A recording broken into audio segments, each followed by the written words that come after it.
In this video, I'm going to show you a few other things that we can do inside of an EJS file. Up until now, all that we've seen is adding in regular HTML, and then also using EJS tags to add in a single line of JavaScript that's using a variable that we're passing through from our app file. Using res.render, we're passing thing_var through. But there are other things that we can and will do all the time using EJS. So we're going to talk about them here. I have three main objectives. I want to show you some examples in the real world of this control flow in EJS templates. And then I'm going to show you how we can write if statements in an EJS file, and then also how we can write loops in an EJS file. Let me start by showing an example of what I'm talking about. So I have Reddit open. This is the soccer subreddit. And what I want you to notice is that there's a list of posts, 25 on this page, and each one follows a similar format, except they're slightly different. Let's inspect and I'll show you what I mean. So they're all inside of a div. Each one is a div with a class of entry, but they're slightly different in that some of them have a button here that shows it's a video that I can play. Some of them show that it's a tweet, and on some of the other ones, I can also expand text. So they all follow this format where for each post, we're getting a div with class entry, and each one has a paragraph with class equal to title and another paragraph with class equal to tagline. And they follow a standardized format, but they're all different. And then obviously the content is different as well. The actual text, the words, the links, all of that. So this is done with a template where we have a collection of posts. And let's just say we were writing this. We would get all of the soccer related posts from the database, whatever order these are in. I think we're ranking them by hotness, however Reddit calculates that. So we have all these posts from the database, and then what we do is loop through. And for each post, we make one of these items. So our EJS file would look something like this if I were to just write some pseudocode. Loop through all posts. And then for each one, what we want to do is make a post div, or make an entry div, I think is what they called it. And that entry div should have a title and a tagline and whatever else goes along with it. And that will happen for every single post. So we'll just define a pattern for one post, but using the magic of EJS, we can get it to repeat for every item in a list or every item in our database. The other thing we can do is add in some conditional logic to make things look and behave a little differently. And so that's how here, some of them have a play button for a video. Some of them have a Twitter icon. Some of them will have a whistle here. Some of them have a soccer ball and some text that we can expand. And that's done with an if statement, where essentially the code says something like, if this link is twitter.com, then show a Twitter logo. If this link is a video or a GIF/GIF, however you pronounce it, then show the video icon and make this button work. And if the post is a match thread, then show a soccer ball. That's just one example on one website of how having logic in your templates is really important. But any site out there, any web application, Facebook, Gmail, Twitter, they all use a templating language. Though they don't all use EJS, there are tons and tons of different templating systems and languages out there, but their core functionality is all the same. The idea again is that we can add logic to our HTML. So now let's go do that. Let me get rid of this for now. And let's go back to our app.js, and we have this fall in love with thing. Let's add a really simple bit of logic instead of our template that will check if the thing that the user entered is Rusty, then we'll display an extra line that says good choice or something like that. So what we'll do is in our love.ejs, we'll first write just regular JavaScript, and it won't be valid, but we're just going to write the JavaScript.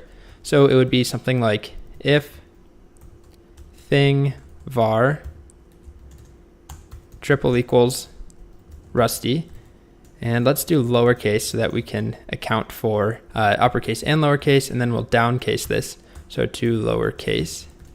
So if the lowercase version of the thing variable is equal to Rusty, then we'll just do another line, and I'll just write the HTML right here. So we'll make a paragraph that says, good choice, Rusty is the best. And like I said, this is not valid EJS. What we need to do is go ahead and add these tags around our code. So I'll start typing that here. We need our percentage equals, and then same thing here. and we have to wrap every line of JavaScript. Anytime JavaScript starts and ends, it doesn't matter that this if statement doesn't end until down here. We have to wrap each part of it individually. So same thing here, just like that. And I like to add space in just so that it's easier to see what's what. So we've taken JavaScript and we've wrapped it in EJS tags, including this closing bracket at the bottom, and we'll save. And there is one slight issue.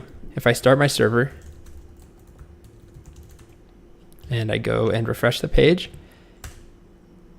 it gives me a syntax error. And what I need to do to fix this, I'll stop the server, I need to go back and get rid of these equal signs. And I'll explain why in just a moment, but let's just make sure it works now. So node app.js, and we'll refresh the page, and we get you fell in love with tater tots. PS, this file is the love.ejs file. Now let's go to fallinlove/rusty, and now it says good choice, Rusty is the best because of our if statement. Anywhere else though, we don't get that line. So why do we have to take away those equal signs? The answer is that there are two different types of tags in EJS. Let me write them out first. So we have this set of tags where there's an equal sign, and this set where there is no equal sign. There actually is a third that we'll see later with a dash, but for now, these are the only two we need. And there's a very important difference between the two. When we add the equal sign, the value that is returned, whatever this code returns inside of here, will be rendered to the page. It will be added to the HTML. So if we had something like 5 plus 5, and we had some text here, like I love, this 5 plus 5 will be evaluated, and then we'll end up with 10 in the HTML itself. But when we're doing logic, like an if statement, or what we'll see shortly when we use a loop, we don't want something to be added to the HTML. This logic is here purely as logic. It's not supposed to display anything. This is supposed to display, but we don't want our bracket showing up, or we don't want the if statement showing up. So whenever we're doing logic, control flow stuff, if statements and loops, we don't use the equal sign. So again, the equal sign will take the return value and stick it in the HTML, and no equal sign will just run the code. The last thing I'll show is if we wanted to do an else here, we just write our regular JavaScript else, and then we need our closing bracket down here, and we have to remember no equal sign. And then whatever I put in here, let's do another paragraph. And in here, we'll just say bad choice. You should have said Rusty. Okay. And save, restart the server,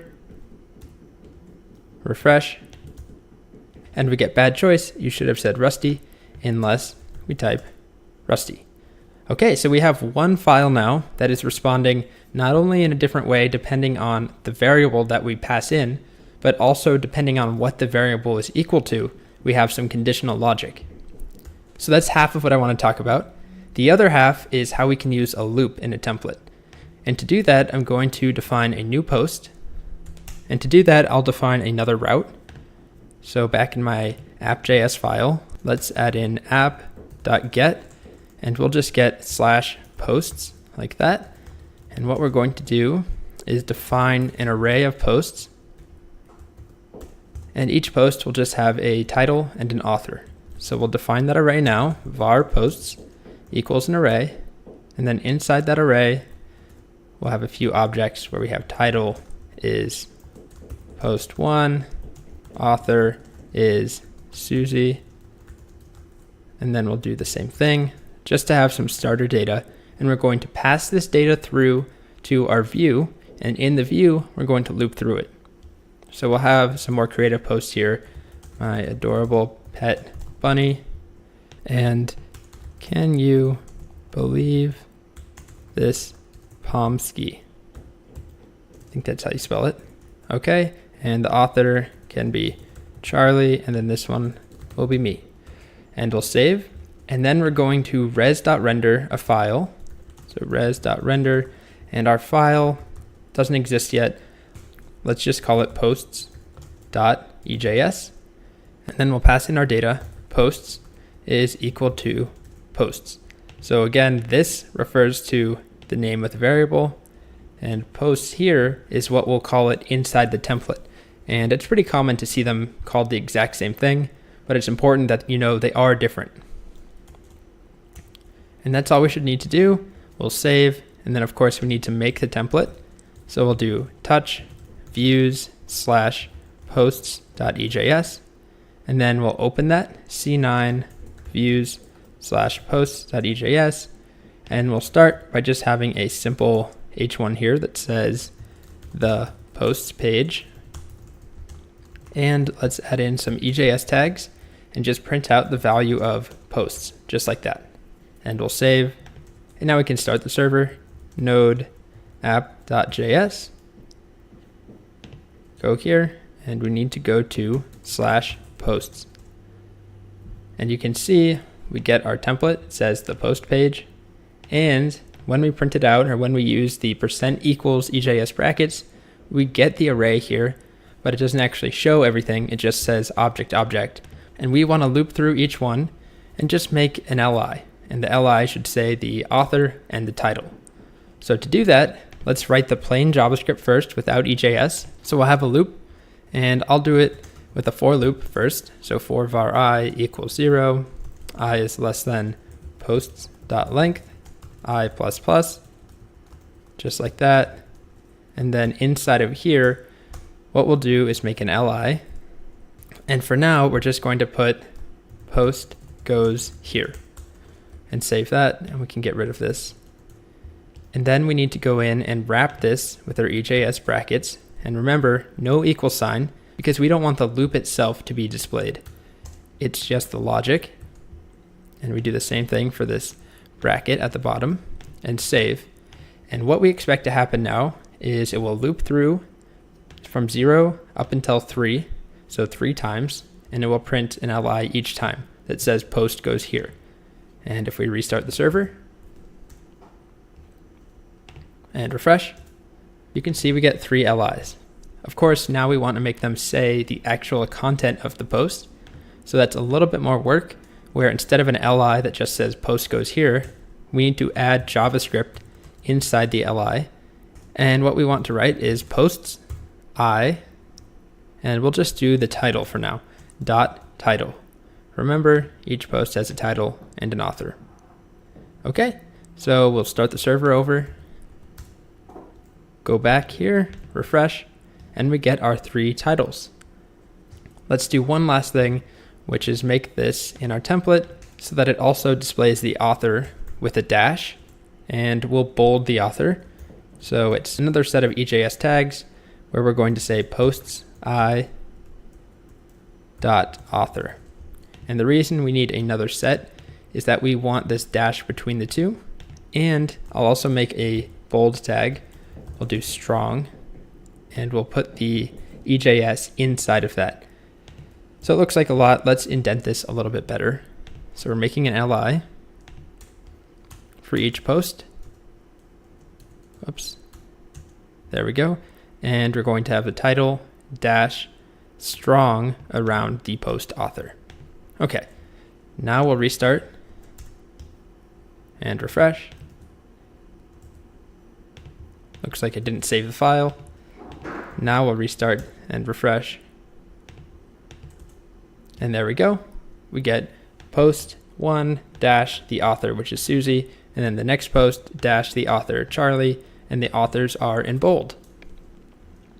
Okay, so we don't have to just use a for loop. We could do the exact same thing with a for each or a while loop. And in fact, you'll see a for each much more commonly. So post.forEach, and then we write our code in here, function post. And then we need to add our brackets on either side. No equal sign again, because this is not supposed to show up. It's just logic or control flow. And then I'm just going to steal this li and run that, make an li with an equal sign for our data, because we do want that to show up for every post. But we need to change one thing. We're not using a for loop anymore. There's no I. So this just becomes post.title, which is why I prefer to use a for each. It's shorter, it's simpler, but this also gives us the ability to name this post rather than posts I. So we don't have to work with that index variable, Anyways, it's just a matter of personal preference though. These will both do the exact same thing, as you'll see. Make sure to save and restart the server one last time and refresh. And we now have two sets that are identical. One set, these first three, it's a regular for loop, and these three we used a for each to print things out. All right, so let's take a moment to wrap everything up. The big takeaway, that probably the most important idea here, is the distinction between percent equals and just percent. Remember, this will render whatever the code returns inside of it to the HTML. It's basically like a blank space that will be filled in by whatever code is executed in here, versus this with no equal sign just evaluates code, but it doesn't actually add anything to the HTML. And we'll use these brackets without the equal sign most commonly for if statements, like we did right here, where we checked if the value is equal to something, then print this, make this HTML, otherwise make this other HTML. And also for loops, which we did here. So no equal signs on the loops, but on the values that we do want to show up in the HTML, we of course add the equal sign in.